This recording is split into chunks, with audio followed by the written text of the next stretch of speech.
My name is Tessa, and I was 29 years old the night my father stood up at my brother's engagement dinner, lifted a check in the air for the whole restaurant to see, and gave away $62,000 that my dead grandmother had left to me.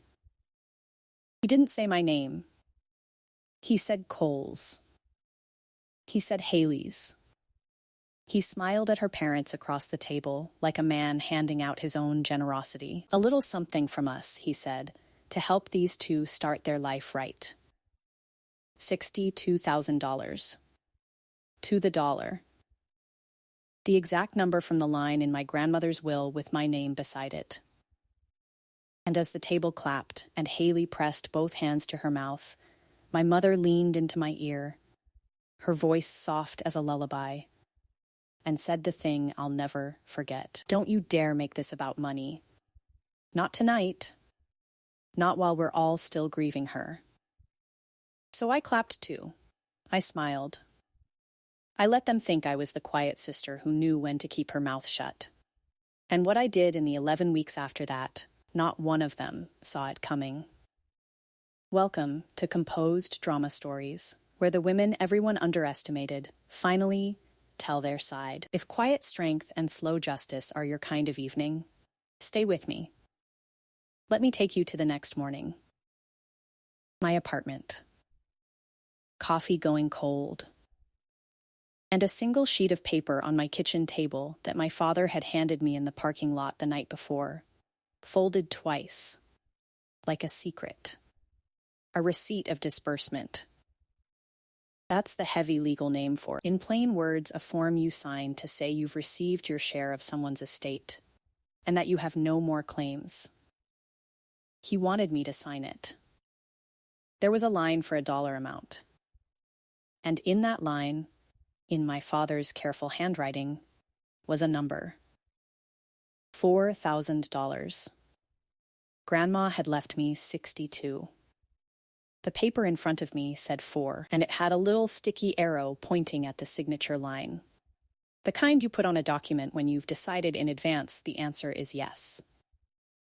But to understand how a number can shrink from 62 to 4 overnight, you need to know who my grandmother was, and what she knew about me that nobody else in my family ever bothered to learn. Her name was Vivian. To me, always, Gran. She was my mother's mother, and she lived for 31 years in a yellow house on Birchwood Lane with a screened porch that smelled like tomato plants and cigarette smoke, even years after she quit. I'm a dental hygienist. I clean teeth. I'm gentle with nervous people. I make a steady, ordinary living. In my family, steady and ordinary made me forgettable. There were 2 of us kids, me and my younger brother Cole. Cole was the bright one. Not smarter brighter, the way a flashlight is bright. He pulled focus. He'd flunk a class and somehow make the story funny. He'd lose a job and have everyone feeling sorry for the job. My parents arranged the whole house around the weather of Cole's moods. And me, I was the one who showed up. When Gran's knees went, I was the one who drove out to Birchwood Lane on my days off. I cleaned her gutters. I sorted her pills into the little plastic days of the week.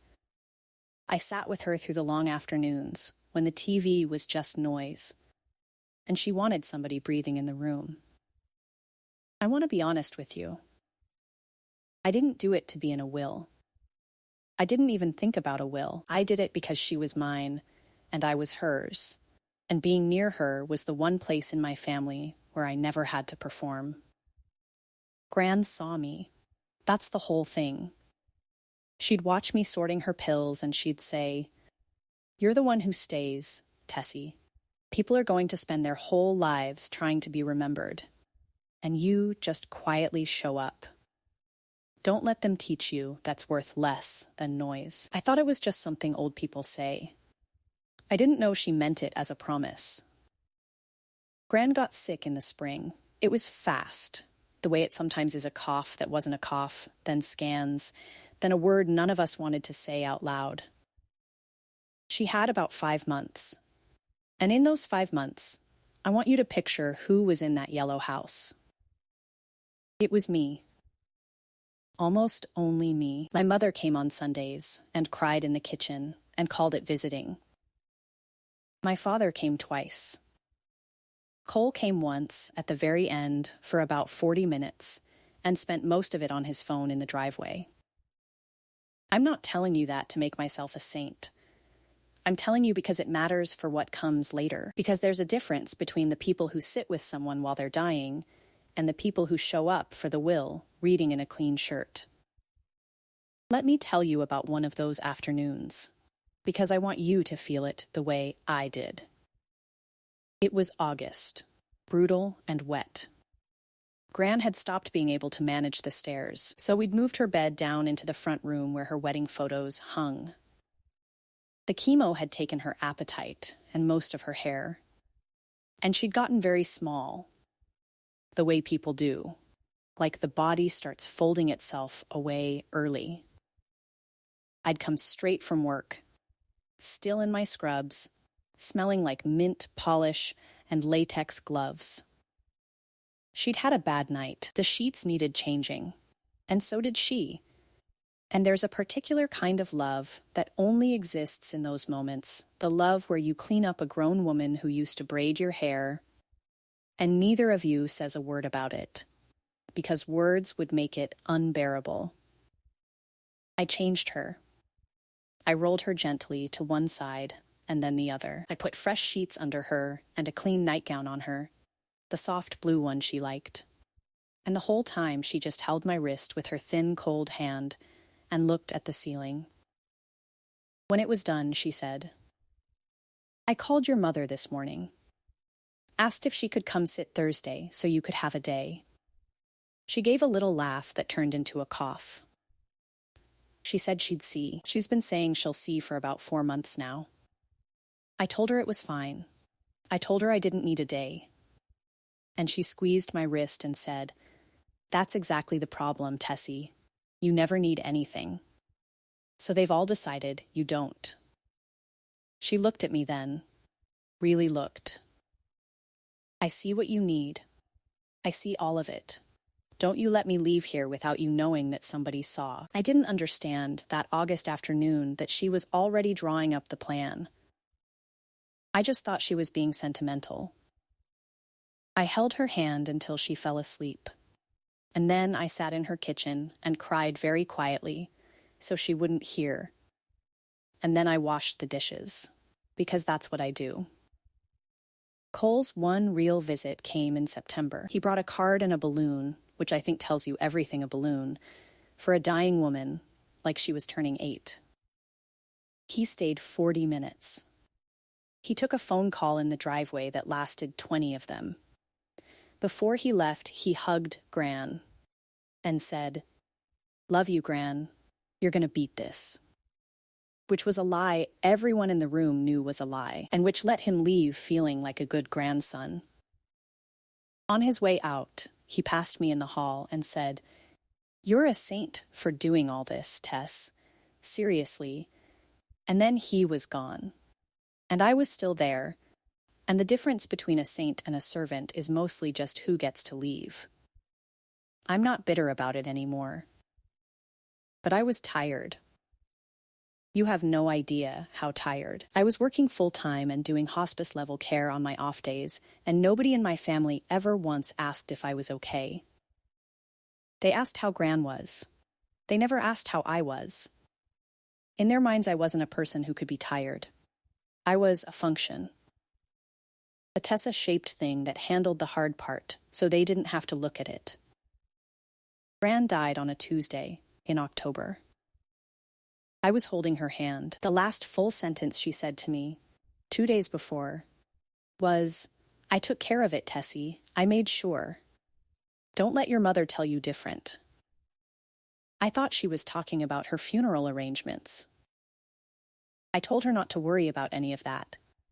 I told her to rest. I didn't understand yet that she'd been talking about me. The funeral was the first preview of everything that came after, though I didn't read it that way at the time. My mother organized it, which meant she organized the appearance of it, and I did the actual work, the photo boards, the food, calling the relatives, picking up Gran's good navy dress from the cleaners for the burial.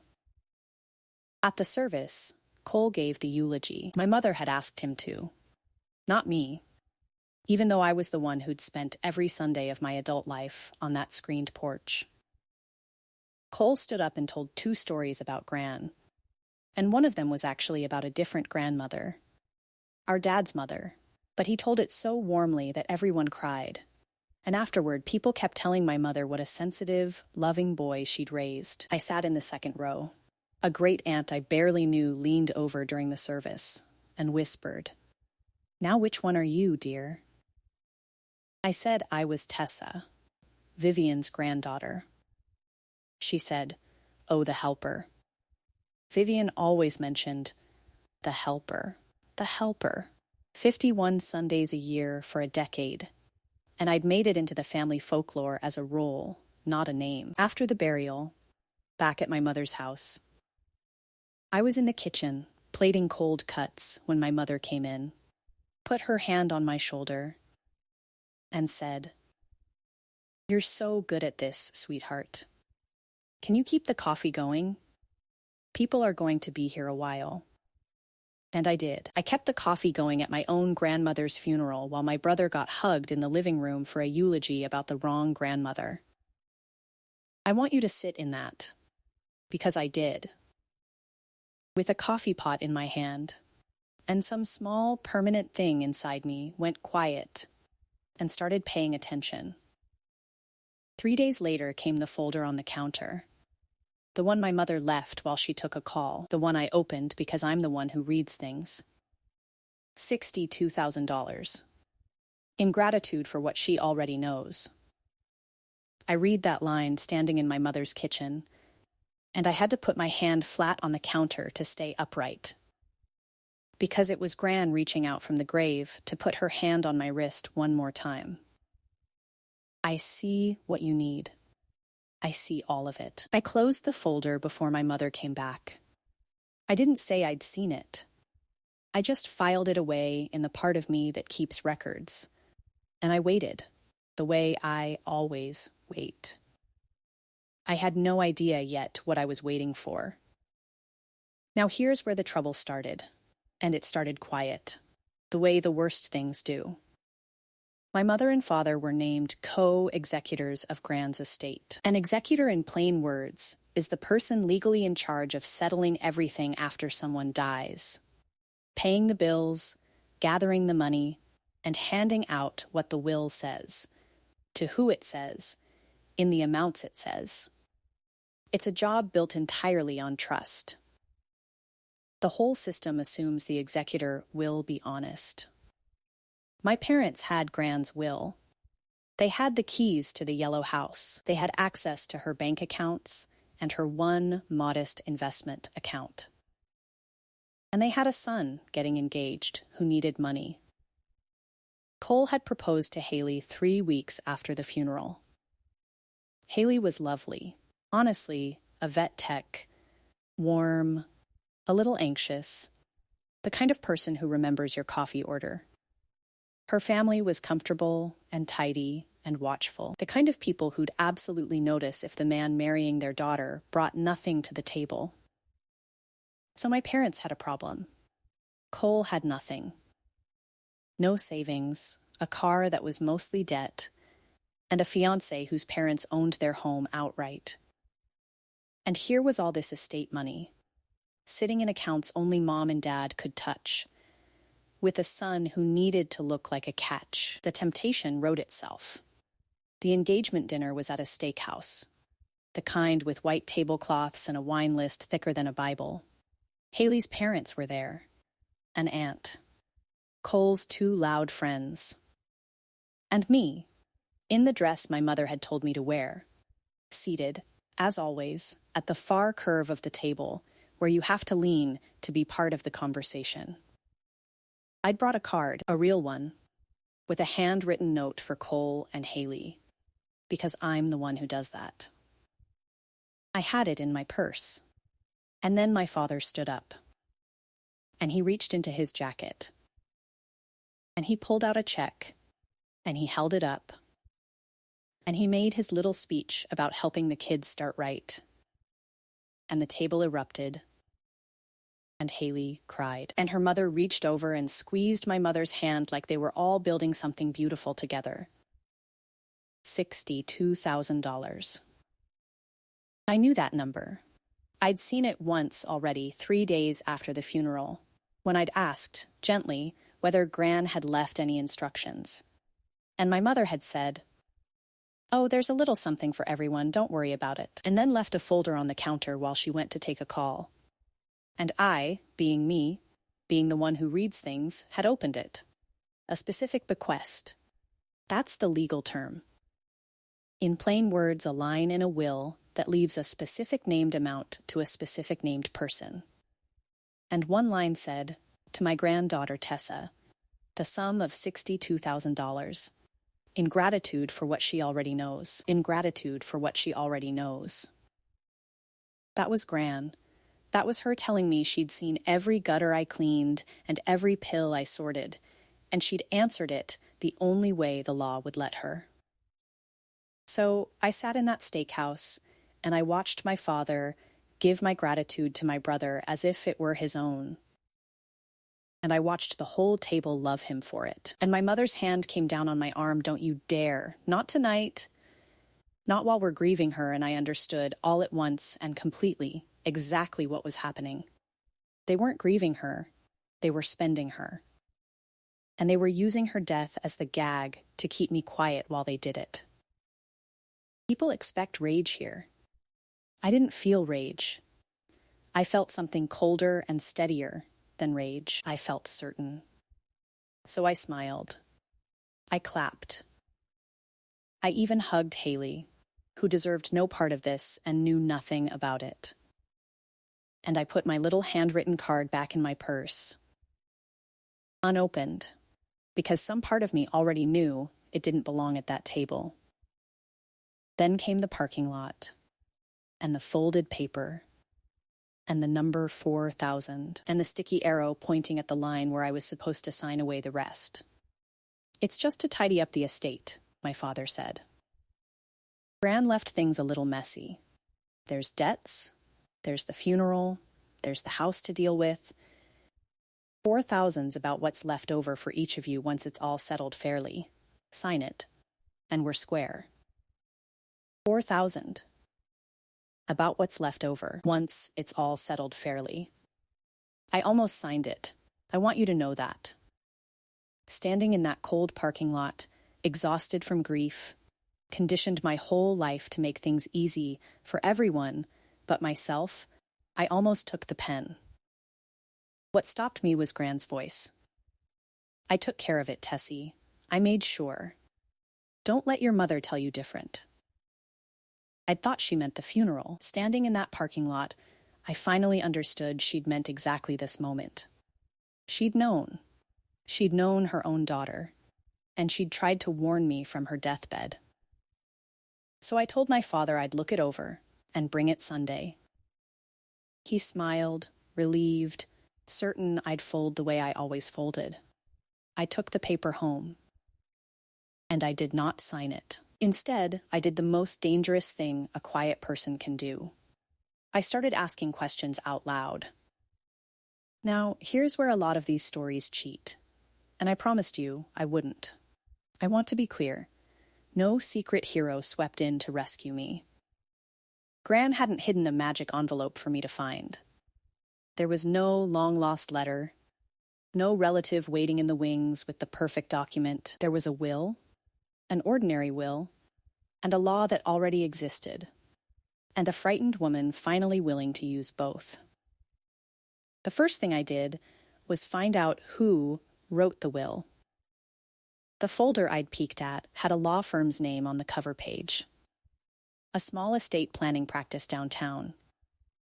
The attorney's name was Patricia Reyes. I called and asked for an appointment. The woman on the phone asked if I was named in the will. I said yes. She said come Thursday. Patricia Reyes was about 60, sharp-eyed, careful with her words. I showed her the receipt of disbursement my father had given me, the one with the 4,000 on it. I watched her read it. I watched her go very still. She said, "Did your grandmother ever discuss her wishes with you directly?" I told her what Gran said at the end. I made sure. Don't let your mother tell you different. Patricia set the paper down, and she told me 3 things, plainly, that turned my whole world right side up. The first thing. The will was valid, recent, and clear. Gran had updated it 8 months before she died while she was still sharp, still sorting her own pills, still herself. The 62,000 to me wasn't a vague hope. It was a specific bequest, in writing, witnessed and notarized. The second thing. A specific bequest like that gets paid first, before the leftovers get divided. In plain words, my 62 wasn't my share of whatever's left. It was a set amount the estate owed me right off the top, like a debt. It didn't shrink because there were funeral costs. The estate paid those separately. My number was my number. And the third thing. The thing that made the room go quiet. Patricia said, "Your parents are executors. That means they have what's called a fiduciary duty." She explained it before I could ask. A fiduciary duty is the highest level of legal responsibility there is. It means they are legally required to act in the interest of the estate and its beneficiaries, that's you, and not in their own interest. They cannot take estate money for themselves or anyone else. If they used your grandmother's money to give their son $62,000 while paying you $4,000, that isn't a family disagreement. Tessa. That's a breach, and executors who breach can be held personally liable. They can be forced to repay it out of their own pockets. They can be removed. I remember just sitting there. Because for my entire life, the rules in my family ran one direction. Cole got the benefit of the doubt. I got the chores. Cole got the speeches. I got the receipts. And here was a woman with reading glasses telling me that out in the real world, in the eyes of the actual law, the rules ran differently. The person trusted to hold the money carried the heaviest responsibility of all. And my parents had just broken it in front of a steakhouse full of witnesses. Patricia asked me what I wanted to do, and just like the law had flipped, I realized I didn't actually know how to want things for myself. I'd never been allowed to. So, we talked it through, slow. She laid out my options, plain, 1. I could sign the $4,000 paper, swallow it and keep the peace, and the peace would cost me $58,000 and the last thing my grandmother ever gave me. 2. I could storm in and accuse them and have a screaming fight at a funeral-shaped family, and probably lose, because anger is loud, but it isn't proof. Or 3. 3 was quiet. 3 was patient. 3 was a formal request for an accounting. An accounting. In plain words, a beneficiary of an estate has the legal right to demand that the executors show every single dollar, where it came from, where it went, to whom, on what date. The executor cannot refuse.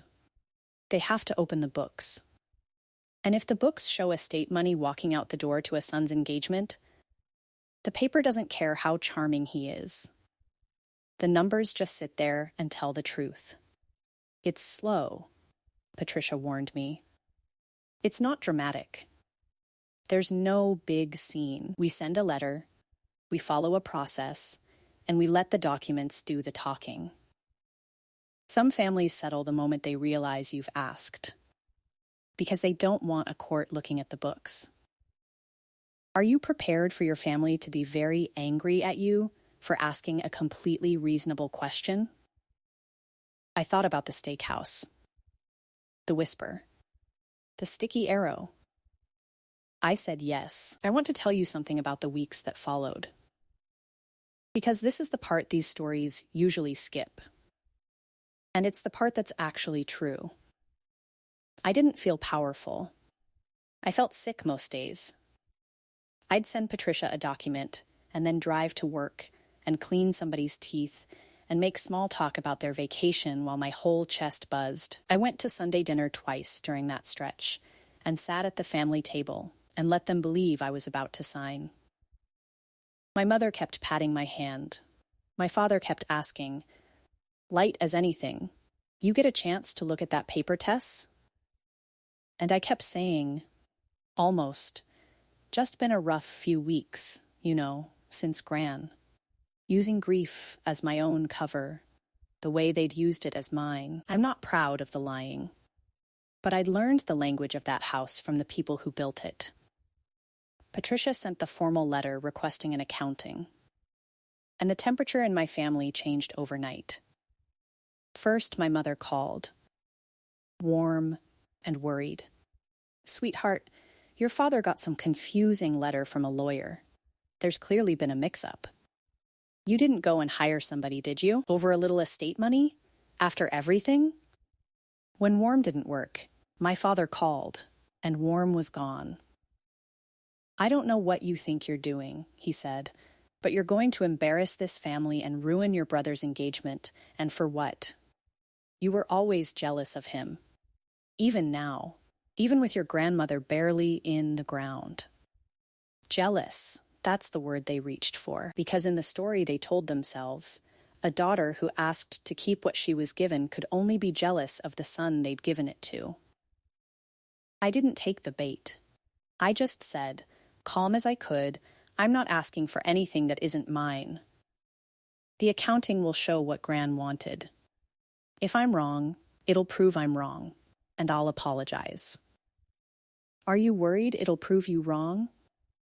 He hung up. And here's the thing about an accounting that my parents, in their panic, kept forgetting. It isn't a he said, she said. It isn't about who's the favorite or who cried more at the funeral. It's just records. And records don't love anybody. But I want to be honest about how it actually went. Because these stories always make the legal part look fast and clean. And mine was neither. It was a slow, grinding, nauseating few weeks. And there was a stretch in the middle where I nearly gave the whole thing up. After the angry call, my parents switched tactics. They stopped fighting and started stalling. My father wrote Patricia a polite letter saying the estate was very complex, that he needed more time to gather everything, that some accounts were still being reconciled. Patricia explained what that was. "It's the oldest move there is," she said. When an executor doesn't want you to see the books, they rarely refuse. Outright refusing looks guilty. They just slow everything to a crawl and hope you get tired, or feel guilty, or run out of money for a lawyer, and go away. "Most people go away," she said. "That's exactly why it works." And I almost did. That's the part I never tell anyone. About 3 weeks in, I sat on my bathroom floor at midnight, having not slept right in a week, and I thought, what am I even doing? I'm tearing my family apart over money. My grandmother's barely cold. Maybe I am the jealous one. Maybe $4,000 in peace is better than $62,000 and a family that hates me forever. I called Patricia the next morning to tell her I wanted to stop. And she didn't talk me out of it. That's what I respect about her. She just said, "That's your decision, and it's a real one. But before you decide, ask yourself one question. Not whether you're being greedy or not. The will is the will. Ask yourself this. If your grandmother were sitting across from you right now, knowing everything you know, what would she tell you to do?" And I knew. I'd known since that August afternoon. I made sure, Tessie, don't let your mother tell you different. She hadn't dragged herself to a lawyer 8 months before she died and named an exact number so that I could fold the first time it got uncomfortable. She'd built me a door. The least I could do was walk through it. So I told Patricia to keep going. And she did the thing that broke the delay. She explained that a beneficiary doesn't have to wait politely for an executor to feel like producing records.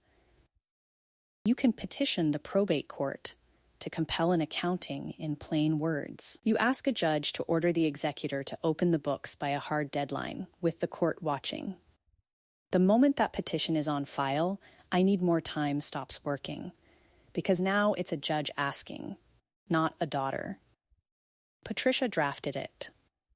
And as a last courtesy, she sent my parents a short letter, letting them know the petition was ready to file, giving them one final chance to just hand over the records voluntarily. She told me this is often the exact moment families fold. Because the difference between a private family squabble and a court-supervised proceeding is a difference people suddenly, urgently understand. That letter did it. The records came, not because my parents had a change of heart, because a judge was about to be reading over their shoulder, and they knew precisely what those records would say. I want to tell you about the Sundays during all this, because they were the strangest part. Twice while the case was building, I went to family dinner. I sat at that table and ate my mother's pot roast and let them believe I was wavering, that I might still sign, that the lawyer was just me being dramatic. My mother kept touching my hand. My father kept floating little comments, "Family's all you've got, Tess. Your Gran would hate to see this. You know Cole looks up to you." Using Gran against me. Using the exact love that made me worth using. And I'd smile and say, "I know, Dad," and pass the potatoes, with a probate petition sitting drafted in my attorney's office. I'd learned long ago how to keep the coffee going through my own grief. Keeping a straight face at that table was the same muscle. I'm not proud of the performance. But they'd taught me the choreography themselves, every Sunday of my life. I was just finally dancing for myself. The bank statements came back through Patricia's request, and the story they told was so plain, it almost hurt. 2 weeks before the engagement dinner, a transfer out of Gran's investment account, $62,000, into my parents' personal checking. 3 days before the dinner, a cashier's check drawn for $62,000, payable to Cole. Same number, twice. There was no leftover. There was no $4,000 each once it's all settled fairly. There was my grandmother's specific gift to me, lifted whole and handed to my brother, with a steakhouse standing ovation as the receipt. Patricia called me when she saw it. She said, very dry, "Well, they didn't even round it. They moved the exact bequest."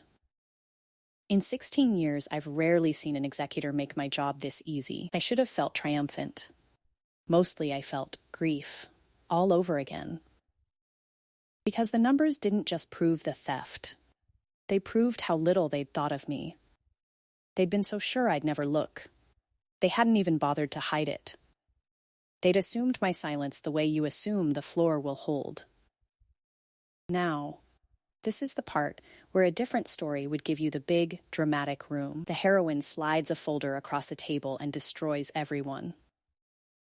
I want to tell you the truth instead, because the truth was quieter and, I think, landed harder. I never got to be the one who lit the match. Somebody else did. And it was the last person my parents expected. Her name was Lorraine. She'd been Gran's best friend for 40 years, the woman from 2 doors down on Birchwood Lane, the one who brought soup, the one who sat on the screened porch with Gran through 1,000 summer evenings. Lorraine had been there, in and out, all through Gran's last months. She'd seen who showed up and who didn't. And this is the part nobody knew. Lorraine had driven Gran to the lawyer's office 8 months before the end. Lorraine was one of the 2 witnesses who signed the will. I didn't arrange this. I want to be clear. I wasn't clever enough to plant a witness. Lorraine did it herself, because she loved my grandmother, and she could not stand what she was watching happen. Here's how it came out. My parents, feeling the heat from the accounting, tried to get ahead of it the way they always did, by controlling the room. They organized a family meeting at my mother's house, a Sunday, the whole cast, to clear up the misunderstanding before, as my father put it, this poisons Cole's wedding. They invited me, certain that in a room full of family I'd cave, apologize, sign the $4,000 paper, and put the whole thing back to sleep. What they didn't know was that Lorraine had called me 2 days before, after she'd heard from a neighbor that Vivian's family was fighting over the money. Lorraine asked me, point blank, what was going on. And I told her. All of it. The 62, the 4, the cashier's check, the accounting. There was a long pause on the phone. Then Lorraine said, in this flat, furious, grandmotherly voice, honey, I sat in that lawyer's office with your Gran. I held her purse while she signed. I heard her say your name. You make sure I'm at that family meeting. So I brought Lorraine. I'll never forget my mother's face when she opened her front door expecting her obedient daughter and found Vivian's best friend standing on the step in her good coat. The meeting started exactly how they'd planned. My father, at the head of the table, doing his reasonable man voice. He said there'd been an unfortunate misunderstanding. He said the estate was complicated. He said that he and my mother had made executive decisions in everyone's best interest, including Tessa's. He slid the $4,000 paper toward me again, and that little sticky arrow was still there, and he said, let's just put this family back together. Sign this, and we move on. And before I could even open my mouth, Lorraine set down her teacup. She said, Glenn, I'm going to stop you, because I was there. The room went so quiet you could hear the refrigerator. Lorraine didn't yell. She was 74 years old, and she'd buried her best friend, and she spoke like a woman with absolutely nothing left to be afraid of. She said, I drove Vivian to that lawyer's office in March. I sat in the waiting room, and then they called me in to witness. I watched her sign that will with my own eyes, and she was sharp as a tack. She knew exactly what she was doing. And do you know what she told me in the car on the way home? She said, Lorraine, I made sure Tessie's taken care of. Because that girl sat with me when nobody else would. And I'm not going to let them give her share to that boy just because he's the loud one. Lorraine looked around the table. Then she said the line that ended it. She said, she knew. She knew you'd try this. She told me to my face 8 months ago that you'd try this.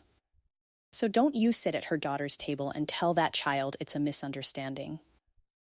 I buried my best friend 3 weeks ago. I will not sit here and watch you rob her granddaughter on top of it. Nobody spoke. Haley wasn't there. That's the one mercy. But Cole was. And I watched my brother's face do something I'd never seen it do. I watched the charm fall off it. He looked at the $4,000 paper. He looked at me. And for the first time in our whole lives, Cole looked ashamed. I want to stay in that room a moment, because I'd waited my whole life for it, and I don't want to rush past it. My mother had gone gray. She kept opening her mouth and closing it, the way you do when every sentence you reach for makes it worse. My father had both hands flat on the table, like he was trying to hold it down. And the silence stretched, and for once in that house, nobody filled it for them. I'd spent 29 years keeping the coffee going, smoothing the quiet, making everyone comfortable. This time I just let the quiet sit there and do its work. Lorraine sipped her tea. The refrigerator hummed, and the longer no one spoke, the more obvious it became that there was nothing to say, because the truth had already been said by a 74-year-old woman in her good coat. My father tried to recover. He started in about how Lorraine didn't understand the finances, how it was more complicated than she knew. And Lorraine just looked at him and said, "It's not complicated at all, Glenn. There's a number written down. You either honor it or you don't." Out of the mouths of grandmother's best friends. I didn't slam down a folder. I didn't need to. The folder already existed, sitting in Patricia Reyes's office, and everyone in that room knew it. The accounting had been requested. The bank records were back. The cashier's check had my brother's name on it, and my grandmother's exact gift in the amount line. There was nothing left to argue about. There was only the choosing. So I said the only thing I'd come to say. I said it quietly, because by then I'd learned that the quiet things are the ones people can't unhear. I said, "I'm not signing this. My attorney has requested a full accounting, which you're legally required to provide, and the bank records already show the $62,000 moving from Gran's account into yours and out to Cole. I'm not trying to send anyone to jail. I'm not trying to ruin a wedding. I just want what she actually left me. You have two choices. You can repay the estate the $62,000 and distribute it the way the will says, and we never speak of this again. Or a probate judge can read those same bank records and decide what happens to executors who do this. I'd genuinely rather not. But that's up to you, not me." My father's jaw worked. He looked, for 1 second, like he might try the old trick one more time, the bluster. The "you ungrateful girl, the family is everything." I watched him look around the table and do the arithmetic. Lorraine, who'd witnessed the will. Cole, who'd gone quiet and ashamed. Me, who wasn't shaking anymore.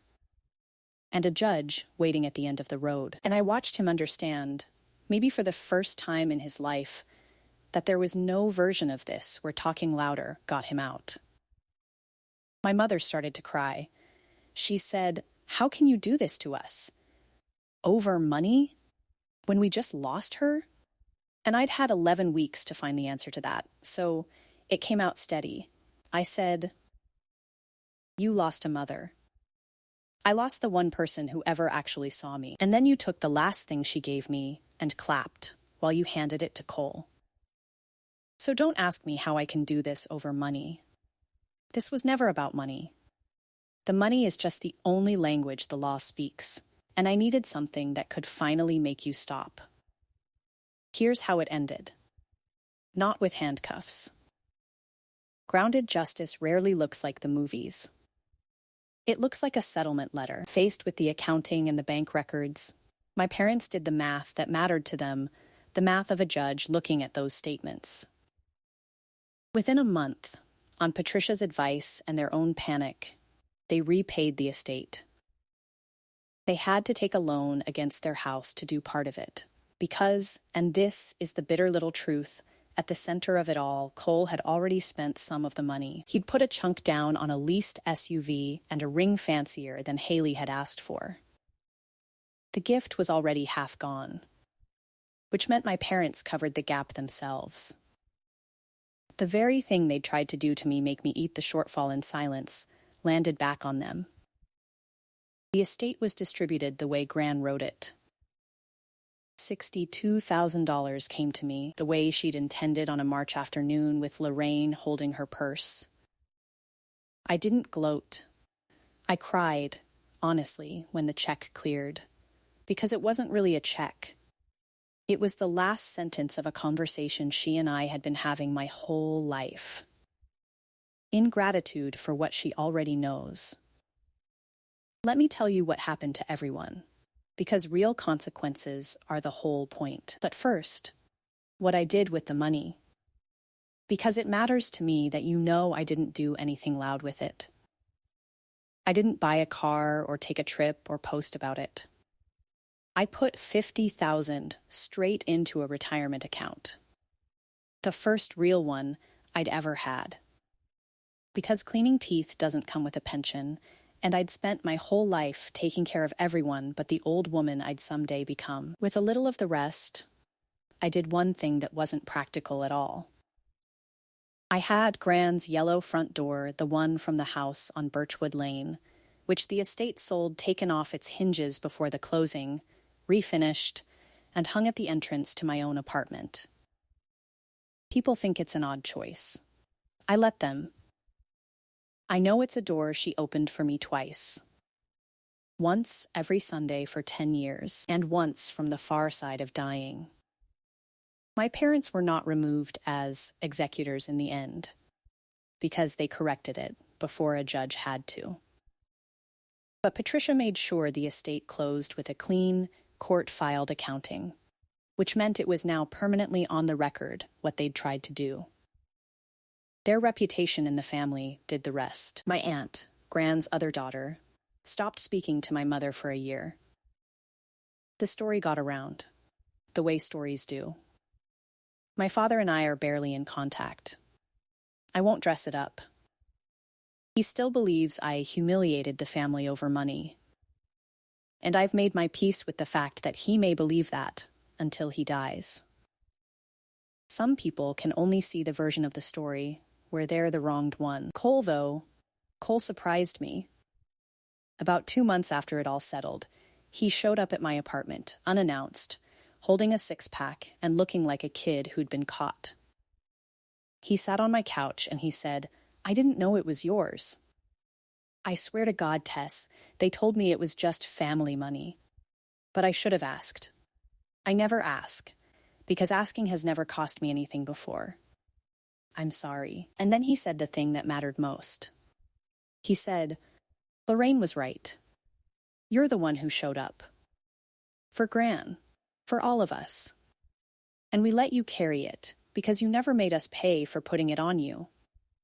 It wasn't a perfect apology, but it was the first true thing my brother had ever said to me, and I let it count. Haley found out eventually. Cole told her himself, which I didn't expect of him. She called me, mortified, to say she never would have accepted that money if she'd known whose it was. I believed her. She and I are careful friends now. The wedding happened, smaller than planned, paid for honestly. I went. I sat at the family table without leaning to be heard, because by then I'd stopped needing to be. And Lorraine and I have lunch the second Sunday of every month, at the diner Gran used to love. She tells me stories about my grandmother I never knew. I drive her to her doctor's appointments now. I sort her pills into the little plastic days of the week. Because that's who I am, and I finally understand it's not a small thing. So here's what I learned, and it isn't the lesson I expected when I started. My whole life, I thought the danger was being overlooked. I thought if I just stayed quiet and useful and good, eventually the love would find its way to me. What I didn't understand was how my silence got used. They didn't tell me to hush at that engagement dinner because my voice didn't matter. They told me to hush because my decency was the most useful tool they had. They counted on my grief to keep me polite. They counted on my love for her to keep me quiet. They turned the best things about me into the locks on my own door. That's the trick, and it's worth knowing.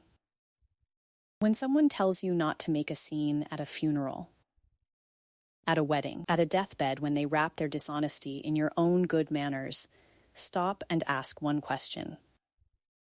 Who is asking me to be silent? And what do they get if I am? Because grief and joy and family peace are real things. And they are also the 3 most common disguises that taking from you ever wears. Your kindness is not a debt you owe to people who weaponize it. You are allowed to be gentle and still refuse to be robbed. You are allowed to grieve a person and protect what she gave you in the same breath. Those two things were never in conflict. They told me they were, because the conflict was useful to them. And here's the part I'd want my younger self to hear. The one keeping the coffee going at her own grandmother's funeral. Being the dependable one is not a personality flaw you have to apologize for. It's a gift. The mistake isn't in showing up.